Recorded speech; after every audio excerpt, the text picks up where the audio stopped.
Hey everyone, Reese here, and welcome to another episode of Ctrl-alt-rees. And in this episode, if you can't tell already by all the cool stuff that I have here in the background, I'm going to be having a look at the Nintendo Famicom, which was of course the original version of the NES or the NES that was released in Japan in 1983. And more specifically, what I'm looking at in this episode is a brand new composite video and power supply mod board, which has been designed by Dr. A from the Backoffice show. And he sent this to me for testing because he knows that I have a lot of previous experience with composite modding the Nintendo Famicom. So let's take a look. So as I mentioned in the intro, I have quite a lot of experience in working with these consoles and modifying them. And the story behind that is basically a couple of years back I went through a phase of importing stuff from Japan. Quite a lot of Nintendo stuff, obviously. And that includes all of the Famicom things that you see here and the N64 stuff that's probably just out of shot on the top shelf up there. And a few other bits and bobs.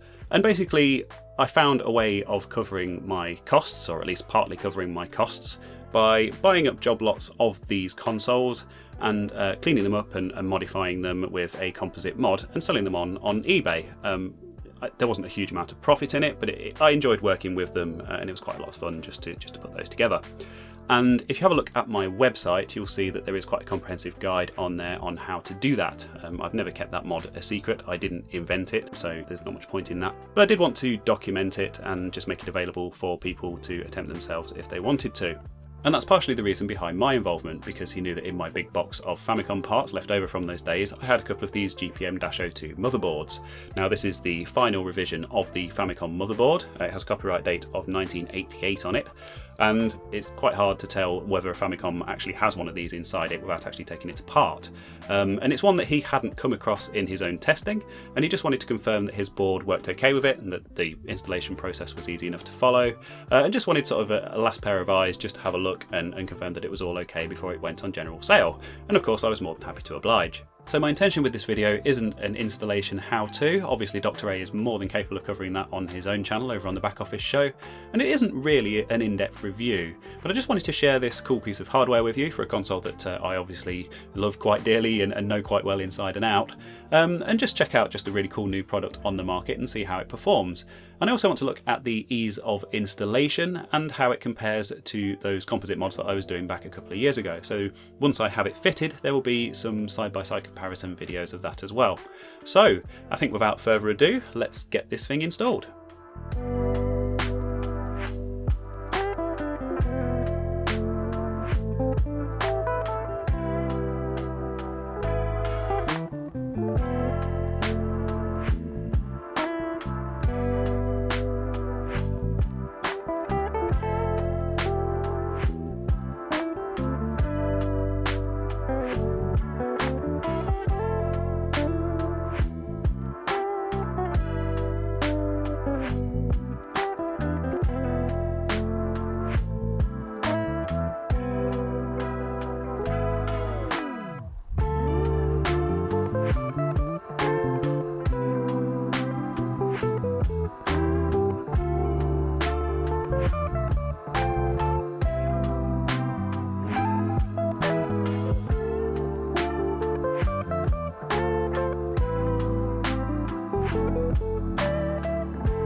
So that's the installation part done, and I'm sure you'll agree that that's relatively painless, particularly if you're familiar with the old-fashioned method of cutting legs on chips and free-form soldering components and running wires everywhere and all that kind of stuff like I am.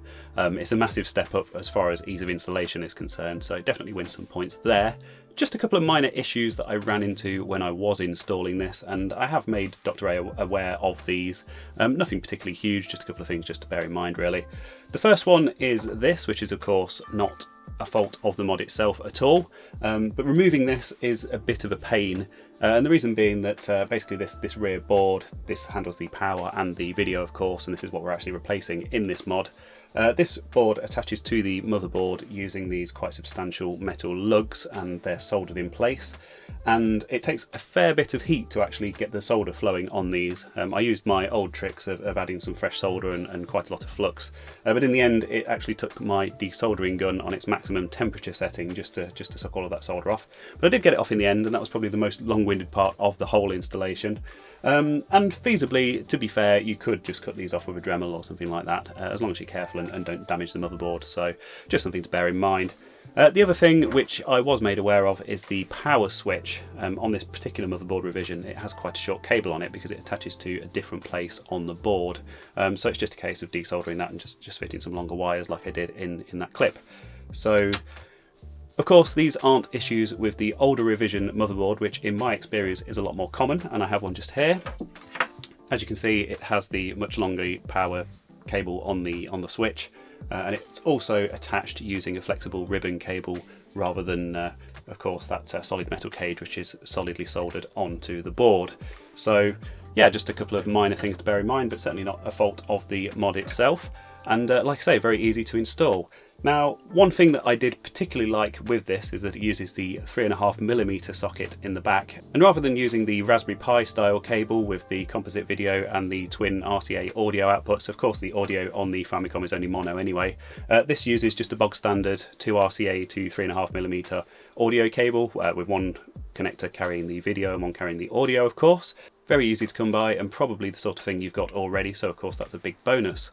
The other major benefit of this modification, in addition to that composite video output, is on the power supply side of things. Now it actually solves two issues there.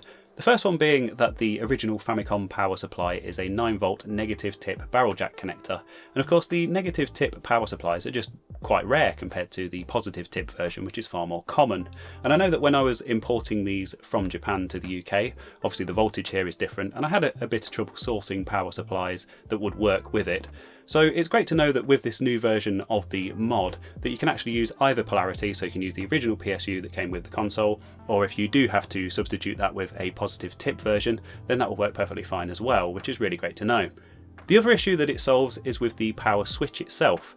Now, in the Famicom, the voltage regulator is constantly powered up, even when the console's actually turned off, as long as it's plugged in. And for that reason, I've always recommended to people that they unplug the console when they're not using it, because it just means that it's always warm and it shortens the life of that component and obviously any surrounding components as a result of that heat. And because this completely replaces the original PSU, it also eliminates that problem, which is fantastic to know. But technical details aside, I think the main question that most people are probably going to want answered is what does the video output look like? And particularly how does it compare to the previous version of the mod that had been doing the rounds? And the great thing is that I have examples of both mods here, of course, and they're actually both using the same motherboard revision as well. So I can switch between them using the same power supply and the same cables and everything else, and do a sort of scientific comparison between the two consoles, which is exactly what I've been doing on my CRT here. And in all honesty, on a CRT like this, there isn't a great deal of difference. I would certainly go with the newer mod just because of the ease of installation and the less risk to the actual console itself. But like I promised at the beginning of this video, I'm going to show some comparisons. So I've captured some track loops from some of my favourite games using my RetroTink 2X in 2x upscaling mode, going into my USB 3 HD cap USB capture device. So I'll show those now and I'll let you decide for yourself.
And so that brings us to the end of this video. Now, I'd just like to take this opportunity to thank Dr. A of the Backoffice show for involving me in this testing process. I have sent some installation photos and some video captures over to him, which should hopefully be useful feedback. And as far as I'm concerned, I think you probably know my opinion of this thing by now. I think it's a really great thing in the Famicom world, and I think it's going to make a lot of people's lives a lot easier. If you're the kind of person who wants to import one and try the modification yourself, I think it's pretty foolproof, even if you only have rudimentary soldering skills, and I would recommend it to you. And also, if you're looking to modify consoles for sale, it's very quick and easy to install, very low risk to the actual components on the board as well. So I think it's ideal for that use case as well. So a bit of a winner all round. But I'd love to know what you, the viewers, think. If you let me know down in the comments, perhaps you've modified these before. I've tried to show this thing as honestly and as completely as I can, so hopefully that's enough, but if you have any questions about it, please do let me know and I'll be happy to answer those. So finally, I just urge you to check out the Backoffice Show YouTube channel if you haven't come across it already. I'll put a link up above and down below in the description. Fantastic channel, and if you enjoy the kind of stuff that I cover, it will be very, very much down your street. Also, if you're looking to buy one of these boards, they're available on thebackoffisshow.com, which I'll link to down in the description again. If you enjoyed this video and found it useful, I would very much appreciate a like. It does help me to grow my channel and to improve my visibility. And if you're not subscribed already and are interested in this kind of stuff, then perhaps you would like to hit that subscribe button too. So thank you very much for watching, and I'll hopefully see you again soon.